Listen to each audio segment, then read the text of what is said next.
Assalamualaikum warahmatullahi wabarakatuh.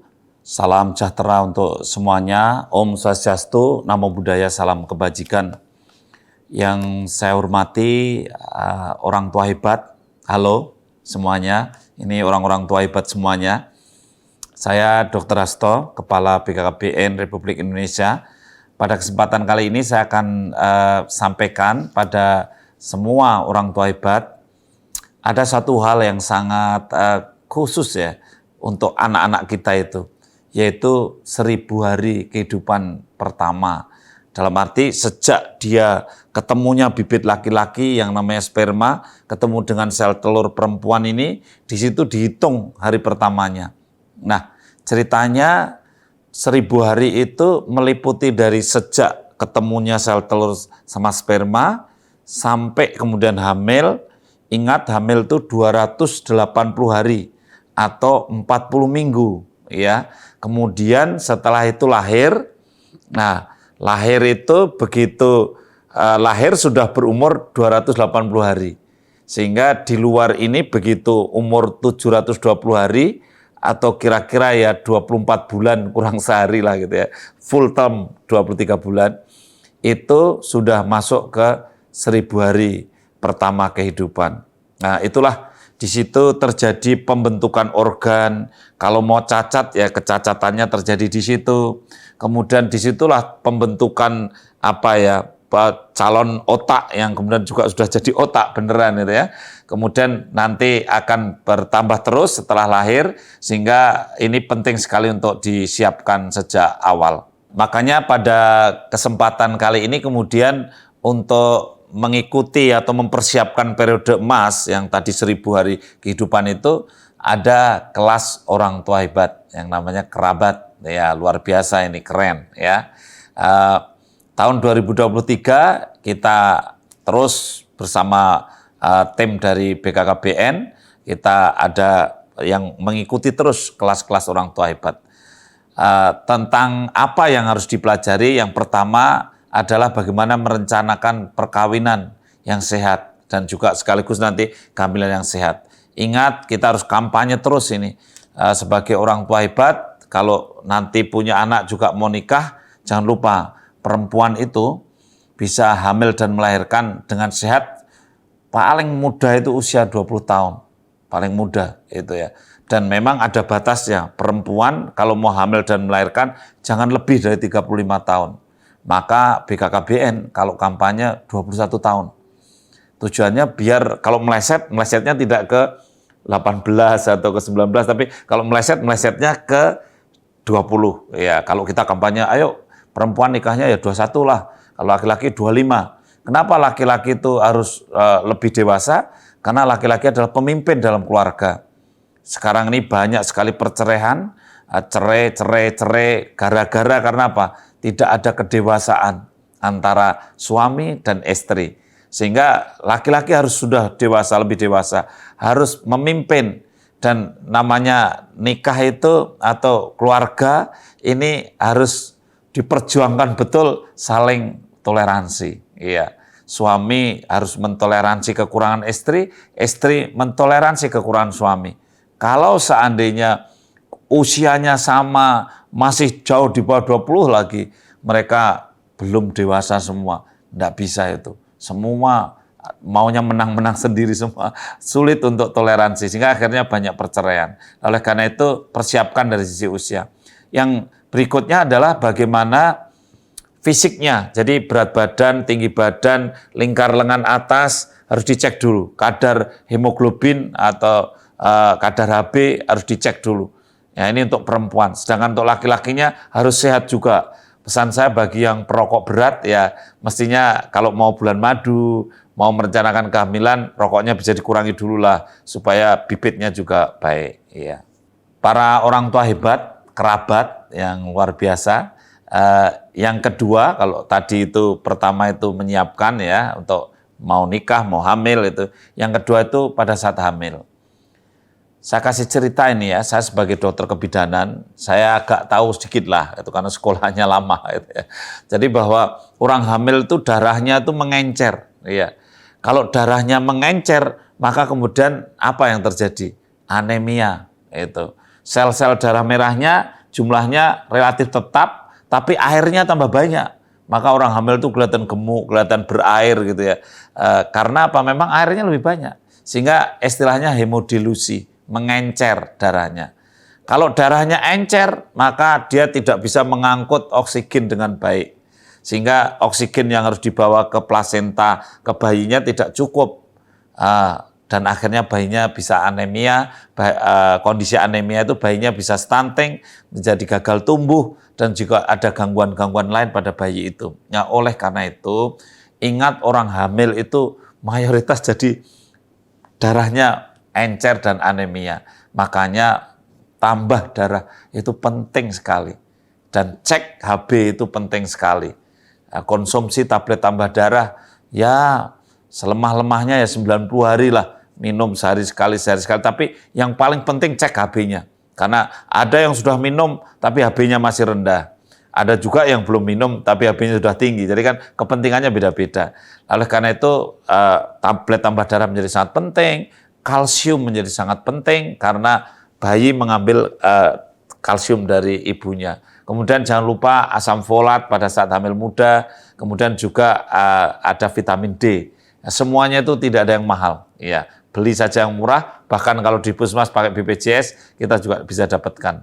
Dan yang lebih penting itu juga bisa didapat dari makanan. Sehingga kalau hamil kemudian makanannya cukup, minum susu untuk ibu hamil, makanan bergizi, maka juga kita bisa terhindar dari yang namanya anemia. Nah, selanjutnya ada persiapan melahirkan ya. Hati-hati, memang di hamil-hamil terakhir itu sering ada banyak masalah. Ya, bahkan katakanlah ketuban habis, kemudian pertumbuhannya tidak sukses, apa itu bisa dilihat pada saat kehamilan-kehamilan terakhir. Bagi mereka yang punya penyakit-penyakit tertentu, kencing manis, tekanan darah tinggi, di kehamilan terakhir itu harus lebih waspada. Makanya kontrolnya menjadi lebih sering, yaitu seminggu sekali. Nah, kemudian melahirkan menjadi penting. Jangan sampai melahirkan itu tidak tahu kapan mau lahirnya dan tidak tahu ini bisa lahir normal atau tidak. Jangan sampai. Oleh karena itu harus dipersiapkan betul melahirkannya. Jangan sampai, wah ini ternyata harus operasi tapi malah tidak siap operasi. Atau sebaliknya kondisinya sebetulnya normal-normal saja tapi stres. Itu kan juga tidak baik. Nah, kemudian setelah lahir, ini bagi yang mereka ingin mendeteksi dini, maka memang harus dicek itu. Berat badannya minimal 2,5 kg. Kalau kurang dari 2,5 kg berarti ini anak agak kekecilan itu. Nah, kemudian panjang badannya harus 48 cm. Kalau kurang dari 48 cm, harusnya 48 cm lebih. Kalau kurang misalnya 46 atau 45, berarti ini kemungkinan stunting jadi besar. Gitu. Sehingga harus segera dicegah dari awal. Nah, kunci untuk mencegah stunting ini jadinya salah satunya adalah ASI eksklusif. Nah, ini harus mulai dari inisiasi menyusui dini. Jadi maksudnya itu apa itu inisiasi menyusui dini? Begitu bayi keluar, itu apalagi kalau ibu-ibu itu melahirkan normal, itu langsung aja bayinya langsung ditempelkan di dadanya ibunya itu langsung bisa netek ya. Meskipun hari-harinya belum lahir loh, yang penting bayinya udah lahir gitu ya, ibunya belum dijahit, hari-harinya belum lahir itu enggak apa-apa, langsung aja tempelkan ke dadanya ibunya, langsung menghisap putingnya ibunya. Karena apa? Ketika putingnya ibunya dihisap oleh anaknya, rahimnya kontraksi. Nah, ketika rahimnya kontraksi, kemudian plasentanya lepas. Gitu. Nah, ketika plasenta lepas, rahim kontraksi, perdarahannya sedikit, ya tidak banyak. Sehingga menyusui secepatnya, bayi baru aja lahir langsung menyusui, plasenta belum lahir langsung menyusui itu ada manfaat juga mengurangi perdarahan bagi ibunya. Nah, tetapi yang penting lagi adalah bayi mendapatkan namanya kolostrum. Jadi air susu ibu yang pertama kali keluar, yang itu mengandung antibodi, zat-zat yang membuat anak itu punya daya kebal, itu harus diberikan. Ya, jangan menunggu air susunya keluar, tapi air susu sudah baru dalam bentuk kolostrum masih sudah diminumkan. Nah, ini ingat ASI eksklusif itu sampai 6 bulan, sehingga sebelum 6 bulan jangan diberikan apa-apa dan menyusuinya memang sesering mungkin ya. bisa jaraknya bisa rata-rata 2 jam, itu bahkan ya kalau kita kadang-kadang setiap nangis langsung diberi, setiap nangis langsung diberi nggak apa-apa. Karena ingat lambungnya bayi yang baru lahir kecil sekali, sehingga sebentar udah habis ya, volumenya kecil sekali. Nah inilah menyusui itu penting sekali sampai usia 6 bulan. Orang tua hebat yang keren dan juga kerabat kelas orang tua hebat yang ini luar biasa. Saya lanjutkan bahwa setelah 6 bulan jangan lupa ada yang makanan pendamping ASI istilahnya, atau dikenal MPASI, makanan pendamping ASI. Artinya apa? ASI-nya harus pasti diberikan. Nah, makanannya cuma pendamping saja. Pada saat usia sudah di atas 6 bulan ini, terus mulai dari dibikinkan bubur yang halus, gitu. Silahkan ibu-ibu ini orang tua hebat nanti akan selama mengikuti kerabat ini akan diberikan, harapan saya diberikan materi juga bubur yang halus itu supaya memenuhi kebutuhan bayi apa saja. Paling tidak jangan lupa ada protein hewaninya. Jangan hanya bubur tapi tanpa protein hewani.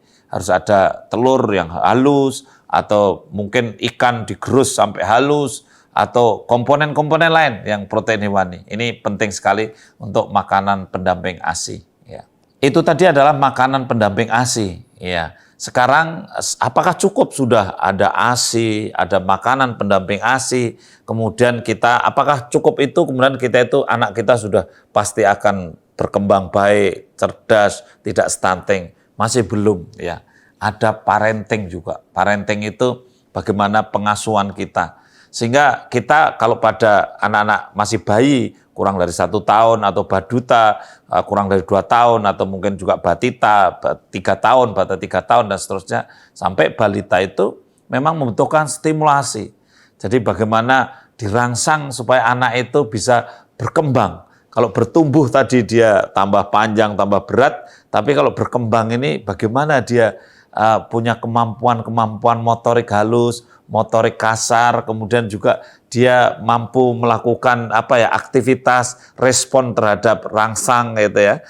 Kemudian bisa melakukan komunikasi, di situ bisa dilihat kecerdasannya. Kemudian juga anak ini dilatih bisa menolong diri sendiri, misalkan gitu. Kemudian juga bisa berperilaku sosial, berkelompok, mungkin bergurau dengan temannya dan seterusnya. Ini saya kira perlu dirangsang.